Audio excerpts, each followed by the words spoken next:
श्री राम दरबार में हनुमान जी महाराज श्री राम जी की सेवा में इतने तन्मय हो गए कि गुरु वशिष्ठ के आने का उन्हें ध्यान ही नहीं रहा। सभी ने उठकर उनका अभिवादन किया, पर हनुमान जी नहीं कर पाए।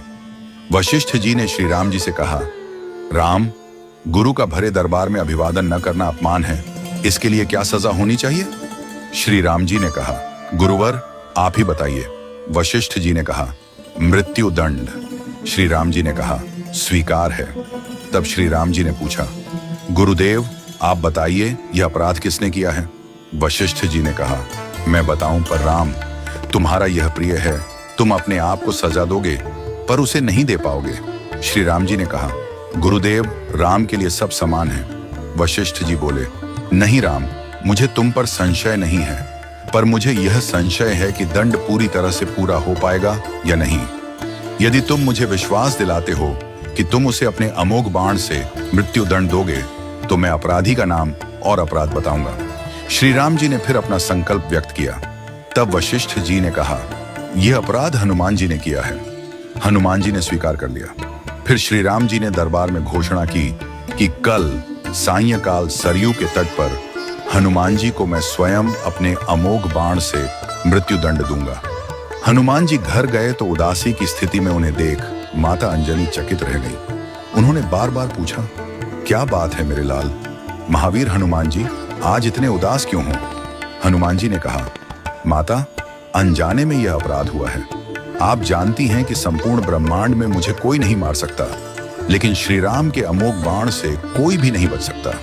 माता ने कहा, हनुमान, मैंने भगवान शंकर से राम नाम मंत्र प्राप्त किया था और तुम्हें जन्म के साथ ही यह नाम घुटी में पिलाया। तुम्हारी शक्ति का कारण राम नाम ही है, जिसके प्रभाव से तुमने बचपन में सूर्य को फल समझकर मुंह में ले लिया था। वह राम नाम ही तुम्हारी रक्षा करता है, चाहे राम स्वयं ही क्यों ना हो।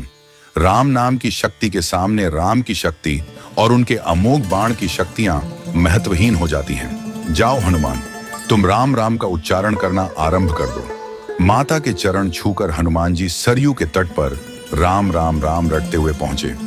सायंकाल श्री राम जी अपने संपूर्ण दरबार के साथ सरयू तट पर आए। सभी को यह कौतूहल था कि क्या श्री राम हनुमान जी को सजा देंगे, लेकिन जब श्री राम ने बार बार अपने अमोघ बाण चलाए तो हनुमान जी पर उनका कोई असर नहीं हुआ। तब गुरु वशिष्ठ जी ने शंका जताई, राम, क्या तुम पूरी निष्ठा से बाण चला रहे हो?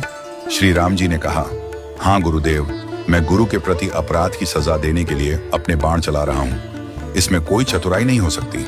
वशिष्ठ जी ने कहा, तुम्हारे बाण अपना काम क्यों नहीं कर रहे हैं? श्री राम जी ने उत्तर दिया, गुरुदेव, हनुमान राम राम की अनंत रट लगा रहे हैं। मेरे बाणों की शक्ति राम नाम के प्रभाव में कमजोर हो गई है, इसलिए वे असर नहीं कर रहे। गुरुदेव वशिष्ठ जी ने कहा, राम, आज से मैं तुम्हारे दरबार को छोड़कर अपने आश्रम जा रहा हूं, जहां राम नाम का निरंतर जप करूंगा। जाते जाते वशिष्ठ जी ने घोषणा की, हे राम, मैं यह जानकर और मानकर घोषणा कर रहा हूं कि राम से राम का नाम बड़ा है। राम नाम महा अमोघ शक्ति का सागर है। जो कोई राम का नाम जपेगा, लिखेगा या मनन करेगा, उसकी लोक कामना पूर्ति होगी और वह मोक्ष का भागी होगा। मैंने सारे मंत्रों की शक्तियों को राम नाम के समक्ष नगण्य माना है। तभी से राम नाम को राम से बड़ा माना गया। वह पत्थर भी तैर जाते हैं जिन पर श्री राम का नाम लिखा होता है।